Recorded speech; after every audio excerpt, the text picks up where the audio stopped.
ஏய் என்னடா? என்ன மாமா இப்படி ஆயிடுச்சு? இப்ப எப்படி இருக்கு உங்களுக்கு? தனா ஒண்ணும் இல்ல, சரியாயிடும். என்ன மாயா, கவனமா இருந்திருக்க வேண்டாமா? இப்படிலாம் நடக்கும்னு எதிர்பார்க்கல தானா? எனக்கு ஒண்ணும் இல்ல தானா, சரியாயிடும். ஆமா, நீங்க போன விஷயம் என்ன ஆச்சு?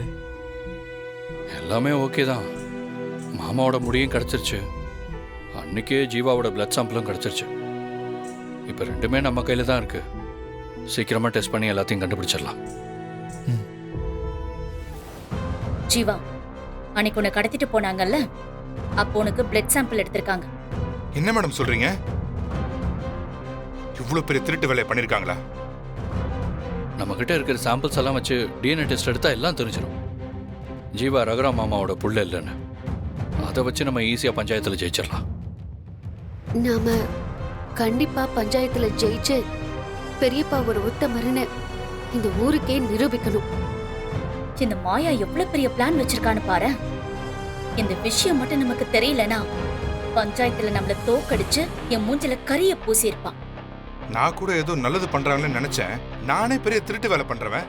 என்ன வச்சு எவ்வளவு பெரிய திருட்டு வேலை பண்ணிருக்கான் பாத்தீங்களா? விடுறா. அதான் அவங்க என்ன பண்ண போறாங்கன்னு தெரிஞ்சு போச்சுல்ல, அவளோட பாச்சா நம்ம கிட்ட பலிக்காது. இதை என்ன பண்ணணும் எப்படி பண்ணணும்னு எனக்கு நல்லா தெரியும். நீ ஒண்ணு கவலைப்படாத. மாயா, நீங்க போய் லேப்ல சாம்பிள்ஸ் கொடுத்து டெஸ்ட் எடுக்க சொல்லுங்க. நீ இந்த மாதிரி ஒரு நிலைமையில இருக்கும்போது நான் எப்படி செய்யணும்? அதெல்லாம் எனக்கு ஒண்ணும் இல்ல மாயா, நான் பாத்துக்கிறேன், நீ போயிட்டு வா. ஒண்ணும் இல்ல மாயா, சீனு மாமாவை பக்கத்துல இருந்து நான் பாத்துக்கிறேன். நீங்க போயிட்டு வாங்க. சரி, நாங்க போயிட்டு வந்துடுறோம். பாத்து